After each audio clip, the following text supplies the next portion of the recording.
Good afternoon. You're watching AnewZ. I'm Dilek Tuna. Here are the headlines. Donald Trump announces that his meeting with Vladimir Putin is set to take place on the 15th of August in Alaska. Nagasaki marks 80 years since the atomic bomb struck the city. President of Azerbaijan and Prime Minister of Armenia sign a joint declaration during the meeting held in Washington, D.C.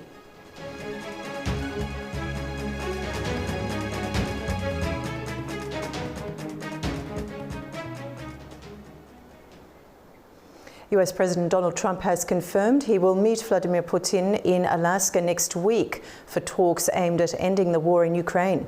Trump says a peace deal is within reach, but Kyiv has yet to respond.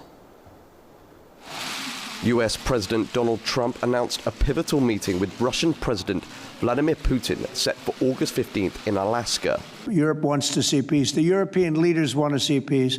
President Putin, I believe, wants to see peace, and Zelensky wants to see peace. Now, President Zelensky has to get all of his everything he needs, because he's going to have to get ready to sign something, and I think he is working hard to get that done. The talks are intended to bring an end to war in Ukraine. Posting on Truth Social, the president said further details would follow. Ukraine has yet to respond. Ukrainian President Volodymyr Zelensky said that it is now possible to achieve a ceasefire, depending on adequate pressure on Russia.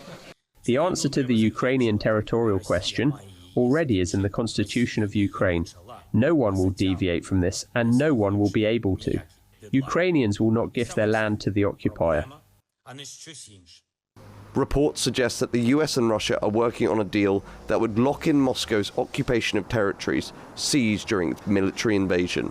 There'll be some swapping of territories to the betterment of both, but we'll be talking about that either later or tomorrow or whatever. Following their discussions in Alaska, a subsequent meeting is already planned in Russia, with an invitation extended to the US side. As both nations prepare for this critical summit, the world watches closely, hoping for a path towards peace. Russia has launched 5 Shahed attack drones on an oil depot owned by Azerbaijan Sokar in Ukraine's Odessa Oblast overnight. The strike sparked a fire and damaged a diesel pipeline, seriously injuring 4 Sokar employees. Investigators say the depot was the main target. It's the second strike in weeks on Azerbaijani-linked energy facilities in Ukraine after a gas station near Orlivka was hit. Law enforcement warns Sokar sites remain at high risk, with pro-Russian media calling them legitimate targets. Ukrainian journalist Victoria Rushchinya tragically died in Russian captivity after enduring months of reported torture in Taganrog's notorious SIZO No. 2 prison. Captured while reporting from Russian-occupied territories in August 2023, her body was returned to Ukraine in early 2025, bearing signs of severe abuse.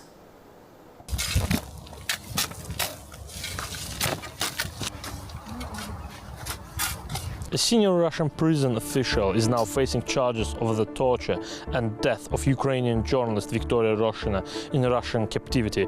Ukrainian police say the former head of SIZO No. 2 in Taganrog personally ordered the brutal mistreatment that ultimately led to her death while detained by Russian authorities.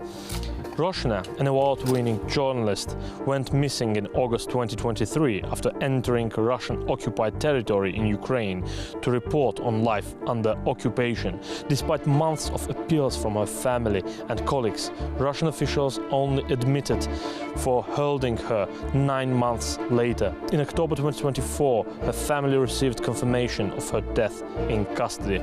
According to Ukrainian investigators, while in Taganrog's notorious Victoria's remand prison, Roshina was subjected to repeated torture, psychological abuse, and systematic deprivation of food, water, and medical care. She was reportedly denied even the ability to sit or sleep during the day.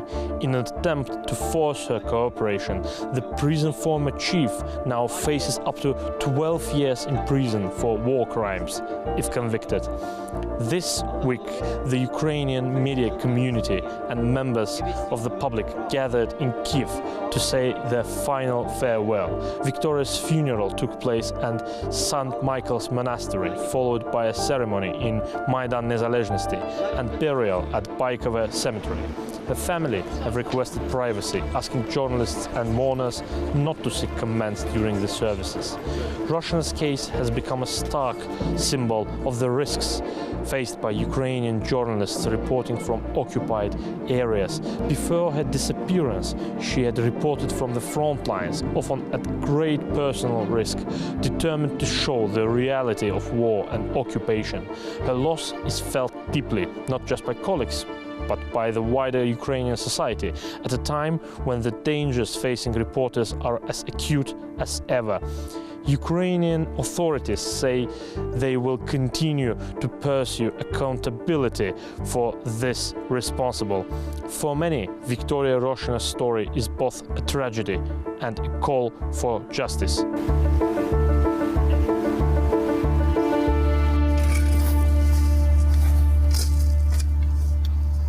Ми її всі дуже любили. Вона We genuinely admired everything about her, her unwavering dedication, her powerful storytelling on abuse and injustice.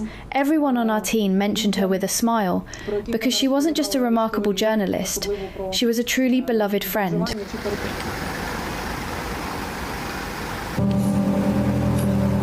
We actually made the documentary investigation about what's happened with Vika, and we found out a couple of things about what was happened in prison, in Taganrog especially. We were talking with one of the witnesses, the woman which was with Vika in the one camera in prison, and we found out about all these tortures. But still we are working on other piece of this puzzle of this story. We want to understand what was the reason of her death, because it's still we can understand what was happening about these tortures and everything, but where she died and what was the reason, it's still the question, and we are working on this still. Fikret Dolkhanov, Elbrus Musayev, Kiev, Ukraine, AnewZ. Now to unpack the latest developments surrounding the war in Ukraine, we're joined live by Yulia O'Connell from Dignitas Fund. Yulia, thanks for joining us on the program. Thank you for having me. Now, is an agreement between Trump and Putin on Ukrainian territories the most likely outcome of the summit? Well, the summit seemed to be scheduled already, and I learned about that, about upcoming summit. Honestly, I'm in Kyiv right now, and I asked my friends around, and they say, well, we are learning that from Telegram channels. And the Telegram channels are basically pushing agenda that Putin wants to see at the summit. All four regions to be taken, even those are the parts that he doesn't occupy anymore, everything that he said many times before. And a lot of that being pushed in a way that, the way that Russian dictator manipulates the information field. So the outcome would be that they will meet, but there is no conversation about Ukrainian territories without Ukraine. And President Trump knows it very well, because European countries, once, if it's we can even imagine that things can be decided behind the door about separation of Ukraine, that becomes basically a whole shake for the world. Every country from now on can do whatever they want. Trump knows that. It's not that simple to give some other countries sovereign territory to their aggressor. Okay, and is Zelensky prepared to give up territories already occupied by Russia? No, and he stated many times that Ukrainian integrity is the reason why Ukraine fight. Ukrainian integrity is in the constitution. There is no politician, there is no government leader who can give away part of Ukrainian land. They just don't have it. They don't have that power. It's in Ukrainian constitution. So again, there is no conversation about giving land away without Ukraine. That's number one. And number two, it's in Ukrainian constitution. So he doesn't even have that power today. Let's say, for argument's sake, if Ukraine cedes the entire eastern Donbass area to Russia plus Crimea, would it be a major victory for Putin? Absolutely. That's absolutely 100%, and it's like clear as a day. And not only he will report basically to his internal audience, to Russia, that he is a winner, his special operation was super successful, all these deaths that the Russians have by thousands, useless and needless death was completely valued and justified. So for him will be a major victory, and not only that, it will give him green light to invade other countries, green light to challenge NATO countries as well. So this is not even, a difficult question to answer. Okay. All right. You very much answered my next question as well. Have there been any signs of a slowdown, Yulia, in Russian attacks on Kyiv in recent days? Well, I've been in Kyiv for the past 4 nights, and yes, I've seen slowdown. We had pretty peaceful nights. Sirens here and there in the morning usually, but this is not to be fooled. Russians, they're using the new tactics right now. The tactic is to accumulate many drones and use them at once, use them as one big massive attacks. A lot of times they accumulate Shahed drones in one spot in the sky, just to direct them to the one target. So the thing is that they change in their tactics, but that doesn't mean they're ready for either truce or ceasefire or peace as the normal words understand that word. So we expect to have massive attacks soon or at some point. Okay. Lastly, Yulia, if Kyiv and Europe reject this proposal, will it give Putin an excuse to accuse Ukraine of dragging out the war? And so therefore he will continue his indiscriminate attacks? Well, Putin is going to use any excuse. Putin doesn't honestly need an excuse to continue the war. Ukrainian president, Ukrainian people expressed many times that they want to have peace on their land more than anyone in the world. In the meantime, his aggression, the country that he controls, the regimes, it's a fascist regime. Like, it has to be understood through the world that what he has right now in Russia, that was Germany had during Hitler.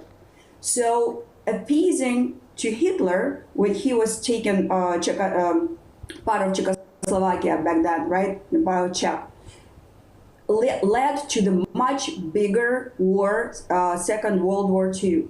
Appeasing Putin is going to lead exactly to the same results. NATO country eventually will be involved because he's not going to stop at those 4 regions. He will move forward in Ukraine, say he'll take it truce for even the longest, 2 years. There's no fire for 2 years. He's not going to stop. He's going to remodel his military production. using all the experience they have right now with the drone technologies, with the way the drones are used at the battlefield. He is going to reconstruct his military machine and use it in a couple of years. So the thing is that NATO countries, Europe, America, is kind of doing the same things right now. And it becomes sort of race who can do it faster and create better technologies for the future war. But he is not going to stop. That will give him, that will inspire him to move forward. Okay, Yulia, thank you so much for joining us on the program today. Thank you. The Israeli Security Cabinet has approved a new military plan to take control of Gaza. The move follows Prime Minister Benjamin Netanyahu's comments about plans to expand operations across the Gaza Strip. Israel is set to take control of Gaza City after its Security Cabinet approved a new plan in the early hours of Friday, a significant escalation in its nearly 2-year war with Hamas. The move comes just hours after Prime Minister Benjamin Netanyahu said that Israel intended to take full military control of the Strip, but not govern it. We intend to, in order to assure our security, remove Hamas there, enable the population to be free of Gaza, and to pass it to civilian governance. That is not Hamas and not anyone advocating the destruction of Israel. Israeli troops will prepare for a new ground offensive in Gaza's north, while issuing evacuation warnings to civilians to move. Netanyahu's office says aid will be provided to those outside combat zones, but aid groups warn conditions are already catastrophic and options for safe displacement are few. A full takeover would reverse Ariel Sharon's 2005 withdrawal of the territory and signal a dramatic new phase of the war. Netanyahu's decision to occupy Gaza, it's like there's nothing left to occupy in the first place. We're already dying, 100,000 deaths every day. Around 100 to 150 people die daily from starvation, on top of everything else we're going through. Practically, all of Gaza has been squeezed into the western part of Gaza City, and that's all that's left.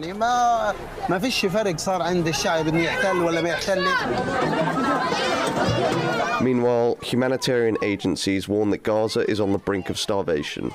According to the United Nations Human Rights Agency, 500,000 people are facing famine. But with 75% of the territory now under Israeli control and Hamas clinging to fragmented pockets, the battle for the Strip is no longer just about military control. It's about preventing human suffering. Jordan has parachuted more aid into Gaza in a bid to ease the worsening hunger crisis. But UN agencies warn the deliveries are nowhere near enough, urging Israel to open land routes for food and supplies. Pallets of food floated down over Gaza on Saturday, part of Jordan's ongoing relief efforts. Calls are mounting for greater access for humanitarian convoys, with agencies insisting that land routes are the only way to meet the scale of need. The UN's Humanitarian Affairs Office said food consumption across Gaza has declined to its lowest level since the onset of the war. It comes as Israel's Security Cabinet approved plans to seize control of Gaza City.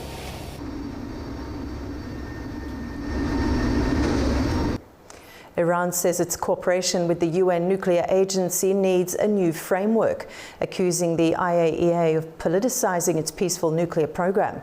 Tehran criticized a recent resolution and confirmed that upcoming talks with the agency will focus on redefining future engagement, not inspections. Our Turaj Shiraliyu has more. Foreign Ministry spokesman Baghai said that while Iran strongly criticizes the political behavior of the International Atomic Energy Agency IAEA, it remains committed to its obligations under the NPT and as the agency's member state. Speaking in a radio interview, he added, "The report by the IAEA Director General Rafael Grossi about Iran's peaceful nuclear program contained false information, and the subsequent resolution attributed lies to Iran." He was referring to the IAEA's Board of Governors resolution last June on Iran's non-compliance following Grossi's report, which Iran says served as a pretext to the airstrikes days later by Israel and US on its nuclear sites under the agency's safeguards. Tehran denounced the board's resolution as well as Grossi's failure to condemn the attack on its civilian nuclear sites, and Iran's parliament suspended the country's cooperation with the UN nuclear agency. Iranian Foreign Minister Abbas Araghchi has said that Tehran's relations with the IAEA need a new framework for cooperation following the agency's inaction in the wake of the Israel-US war on Iran. Spokesman Baghai also said that the upcoming visit by an IAEA delegation is not for inspection, but for discussions on drafting a new protocol for interaction under the current circumstances. He said, attacks on the civilian nuclear facilities under UN monitoring is an unprecedented act that requires new protocols reflecting on-the-ground realities and the parliament's legislation. Meanwhile, Egypt announced that its foreign minister Badr Abdel-Ati has held telephone talks with Araghchi and Grossi on the issue of Iran's nuclear program and its strained relations with the IAEA. Turaj Shiralilu, reporting for AnewZ TV, Tehran. Today marks 80 years since the atomic bombing of Nagasaki, a moment that forever changed the course of history. As Japan remembers the lives lost and the devastation caused, the country's leaders and citizens reaffirm their commitment to peace. Today, Japan marked the 80th anniversary of the atomic bombing of Nagasaki. On August 9, 1945, a nuclear bomb was dropped by the United States, killing around 27,000 people and devastating much of the city. Each year, a memorial ceremony is held at Nagasaki's Peace Memorial Park. This year, representatives from 95 countries, including nuclear powers like the United States and Russia, as well as Israel, attended to honor the victims. Japan's Prime Minister Shigeru Ishiba used the occasion to restate Japan's commitment to a world free of nuclear weapons. As the only nation to have suffered atomic bombings in war, it is Japan's duty to uphold the three non-nuclear principles and to take the lead in international efforts to realize a world without nuclear war or nuclear weapons. Our efforts will continue one step at a time. As the world reflects on this somber milestone, voices from Nagasaki urge that the horrors of nuclear war must never be repeated. Being in a place like this really makes me wish for a more peaceful world, especially with all the wars and crises going on right now. It makes me realise that the tragedy, wasn't all that long ago, but still, as the days and years go by, more people might start to forget about the war, thinking of it as something from the distant past. When I think about that, it makes me think all the more that it's something we must never forget. A moment of silence was observed at exactly 11:02 a.m. local time, the time when the bomb was dropped. The ceremony concluded with the symbolic release of doves, soaring over Nagasaki's iconic peace statue as a sign of hope for a peaceful future. From Shanghai, a key hub of global trade and diplomacy, China is strengthening its role in the Middle Corridor and preparing to host the Shanghai Cooperation Organization Summit. Our Anastasia Lavrina has more. Hello from Shanghai, one of China's most strategic cities, a global economic hub and a crossroads of international diplomacy. Today, it's once again at the center of major geopolitical developments. China is moving to integrate more deeply into the Middle Corridor, the vital trade route connecting East Asia to Europe through Central Asia and the South Caucasus. In a significant step, China Railway Container Transport Corporation Ltd has joined Middle Corridor Multimodal Ltd, the joint railway venture of Azerbaijan, Kazakhstan and Georgia. This partnership strengthens both infrastructure and political will to make Eurasia's transport links faster, safer and more competitive. Shanghai's role in regional diplomacy has deep roots. In June 2001, leaders of China, Russia, Kazakhstan, Kyrgyzstan and Tajikistan gathered here to transform the Shanghai Five into the Shanghai Cooperation Organization. Since then, the SCO has become a powerful platform for political dialogue, economic cooperation and collective security. These August, leaders from across Asia, the Middle East and Eurasia will meet for the SCO summit to address pressing challenges from security and transport connectivity to digital governance and regional integration.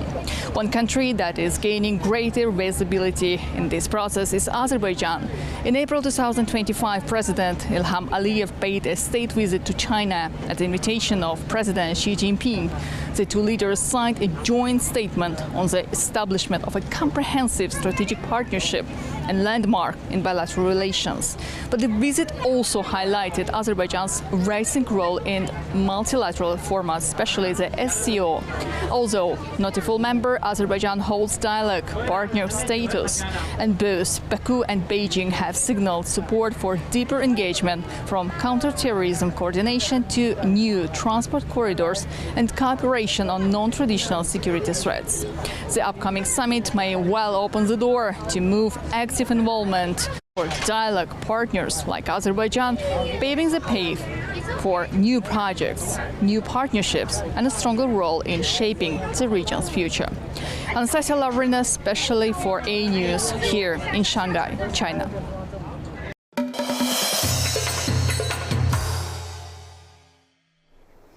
Azerbaijan, Armenia and the United States have signed a historic joint declaration in Washington, marking major progress toward peace in the South Caucasus and opening a new stage in US-Azerbaijan relations.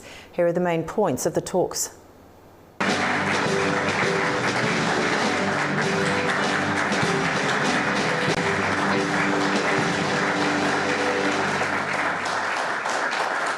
US President Donald Trump has hosted high-level peace talks with the leaders of Azerbaijan and Armenia at the White House in what is being hailed as a breakthrough for the South Caucasus.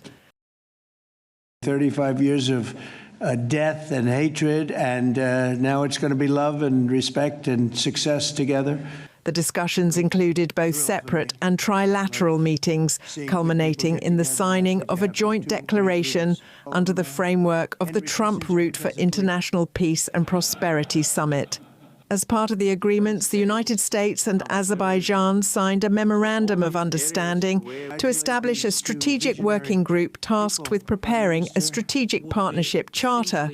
In a major step for bilateral ties, President Trump signed an order suspending Section 907 of the Freedom Support Act, lifting long-standing US restrictions on aid to Azerbaijan imposed in 1992 during Armenia's occupation of Azerbaijani territories. On the Armenia-Azerbaijan peace agenda, the parties submitted a joint appeal to the OSCE to dissolve the Minsk group and agreed on constitutional changes in Armenia to remove territorial claims against Azerbaijan. Another key element of the deal is the creation of a special transit corridor, which will allow Azerbaijan full unhindered access to its Nakhchivan region. The US and Armenia agreed to launch the Zangezur corridor with President Trump as its guarantor, a goal Azerbaijan successfully secured. In his remarks, President Trump praised both leaders for their commitment to stop all fighting forever, open trade and travel, normalize diplomatic relations, and respect each other's territorial integrity. Today, historic day, also because we bring peace. President Trump brings peace to Caucasus, and we're grateful for that. And I'm sure that Armenia and Azerbaijan will find courage and responsibility to reconcile, and also the people will reconcile. We will turn the page of standoff, confrontation and bloodshed, and provide bright and safe future for our children. So I'm very happy because today we're writing the great new history. And once again, Mr. President, thank you for all what you are doing for us, for our region, and for the whole world. President Aliyev's message was echoed by Armenian Prime Minister Nikol Pashinyan, who emphasised the broader global significance of the agreement. This is a great deal we've achieved today. This is a success for our countries and for our region, and a success for the world, because a more peaceful region means a safer world. This is peace through strength in a neutral. Mr. President, today's great achievement is yet another testimony to your global leadership and your legacy as a statesman and a peacemaker on the world stage. Bringing peace required vision, political courage, and determination. The agreement signed at the White House mark a significant shift in regional relations, with leaders expressing hope that this new chapter will replace decades of conflict with lasting cooperation, stability and prosperity for the South Caucasus.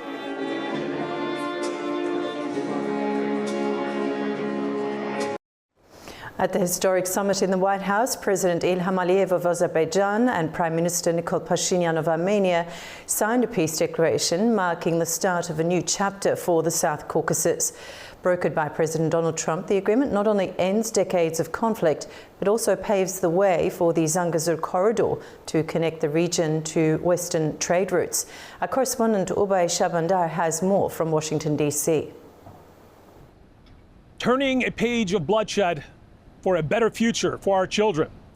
Those were the words of President Ilham Aliyev of Azerbaijan as he sat in the White House State Dining Room signing a historic peace declaration with Prime Minister Nikol Pashinyan of Armenia, with President Trump overseeing this historic summit.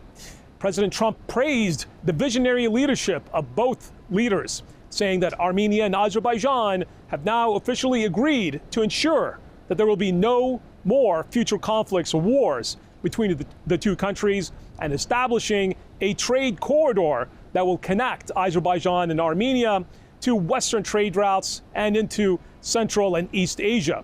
This route through the Zangezur corridor will bypass Iran and Russia. And President Trump said that he expects American companies to do a great deal of business in Azerbaijan and in Armenia. President Aliyev thanked President Trump in the White House, saying if it wasn't for President Trump's visionary leadership, that Armenia and Azerbaijan would likely still be stuck in negotiations. And now that a peace deal has been signed, President Aliyev said that he was confident that both him and Prime Minister Pashinyan will stick to the agreement and to better develop both of their countries. Azerbaijan and the United States have also signed a number of MOUs when it comes to artificial intelligence, trade, and energy cooperation. President Aliyev told me in an interview following his White House meeting and signing ceremony, saying that he expects a great deal of American investment in Azerbaijan's energy infrastructure, and he was confident that the meeting between SOCAR, Azerbaijan's national energy company, and the American energy company ExxonMobil would lead to a great deal more cooperation and potentially even bigger energy finds in Azerbaijan. It was certainly a moment filled with history, with both the Prime Minister of Armenia and the President of Azerbaijan thanking each other and President Trump for this moment that will bring peace and prosperity to the Southern Caucasus region. I'm Hovik Abrahamyan in Washington, D.C., AnewZ. After the historic summit, in response to our Ubay Shabandar, President Ilham Aliyev condemned Western media, naming the Washington Post, New York Times, Newsweek and others as tools of fake news, while emphasizing Azerbaijan's genuine multicultural identity and commitment to religious and ethnic harmony.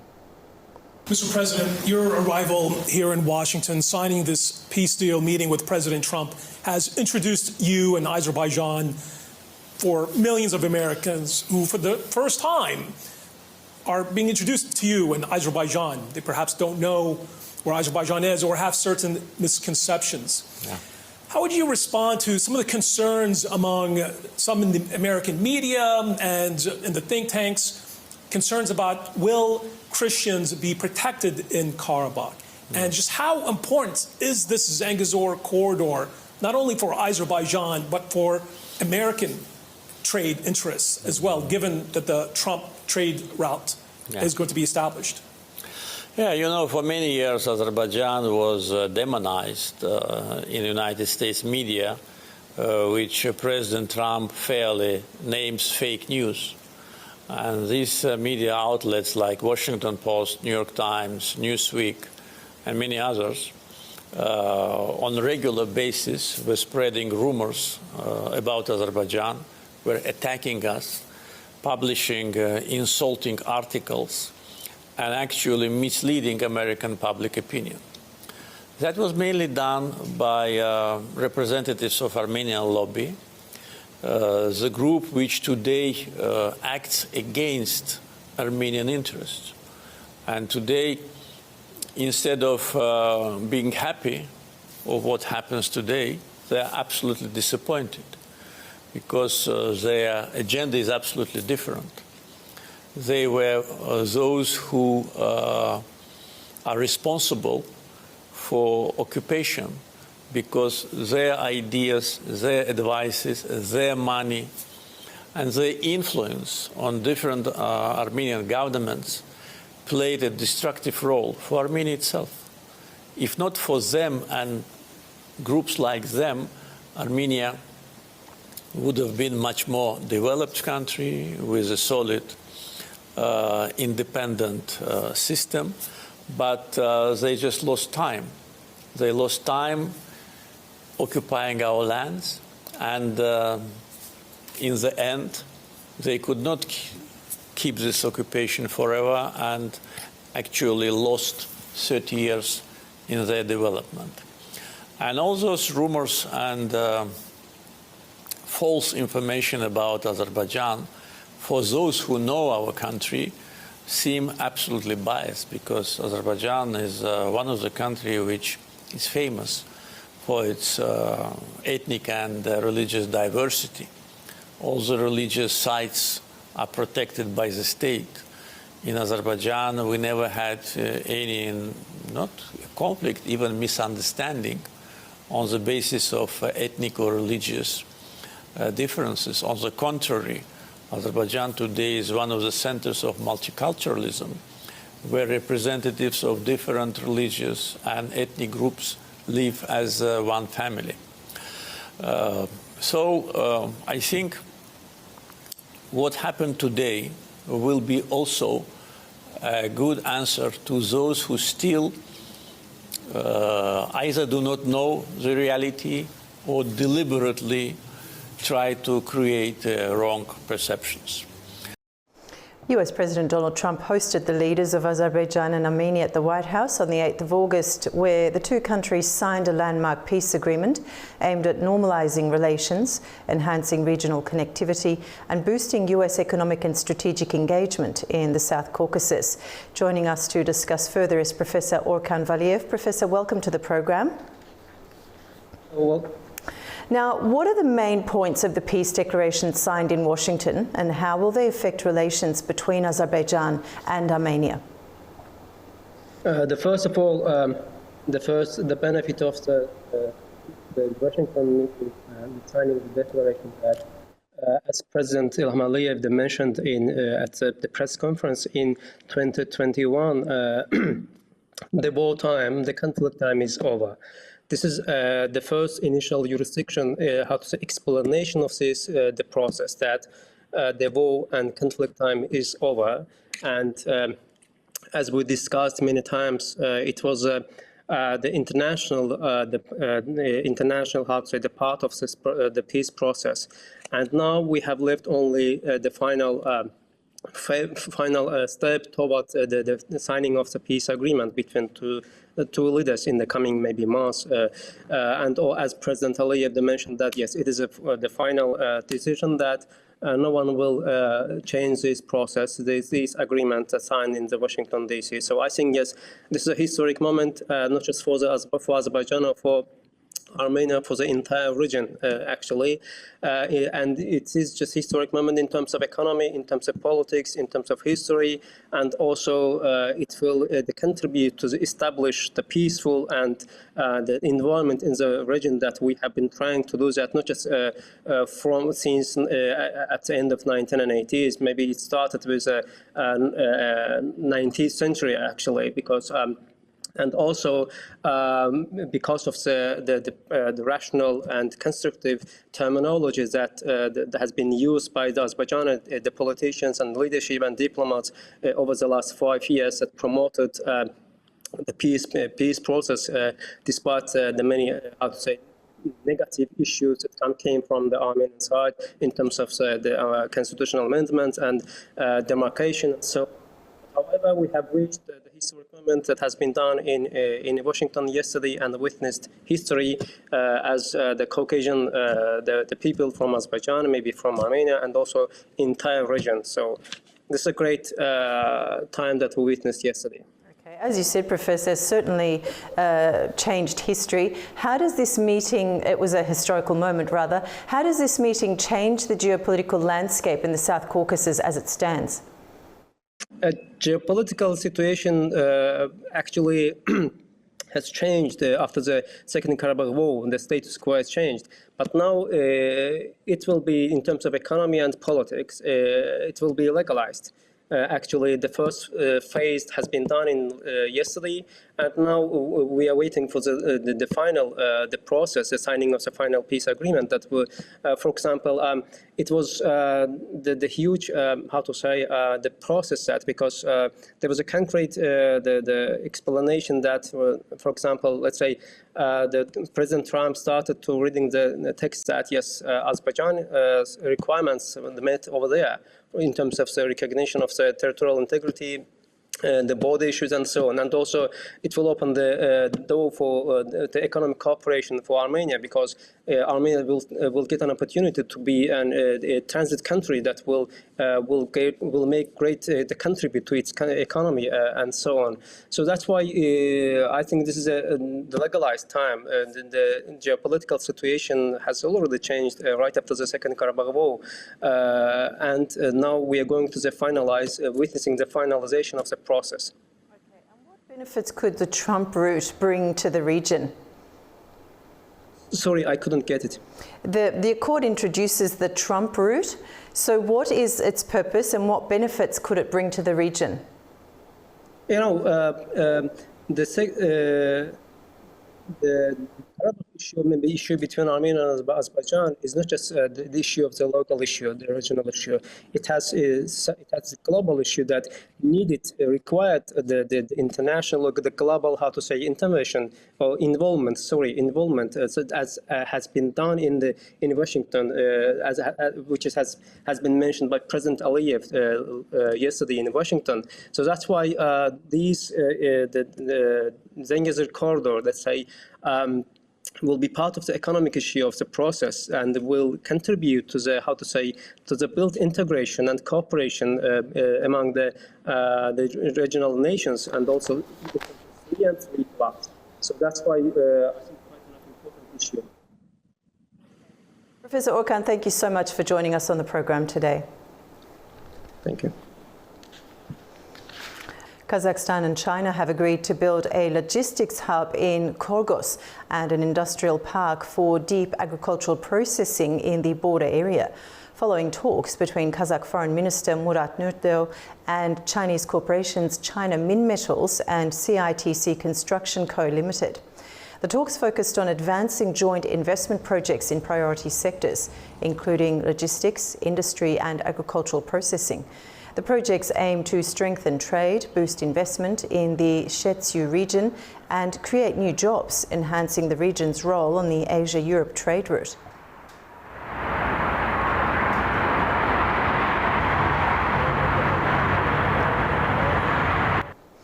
Millions of Afghans have returned home over the past year, with numbers continuing to rise. International organisations are urging governments and donors to provide immediate support, warning that without coordinated assistance, host communities may face increasing strain. Tamim Bahis has more. Since September 2023, more than 4 million people have made the journey back to Afghanistan. And just this year alone, 1.5 million have returned, with thousands more arriving every week. Officials warn the situation could intensify even further as another million Afghans holding registration cards in Pakistan are expected to cross back in the coming months. The IOM says the challenge is not only to provide immediate humanitarian relief, but also to ensure the towns and villages receiving these returnees have the infrastructure and services to support them. Without adequate investment, both new arrivals and existing residents could face worsening conditions. The organization is appealing to governments and donors worldwide to step in now with resources, warning that the window to prevent a deeper crisis is closing fast. This is Tamim Bahis in Kabul for AnewZ. And that's the evening news from Baku for now. Stay tuned to AnewZ for more updates.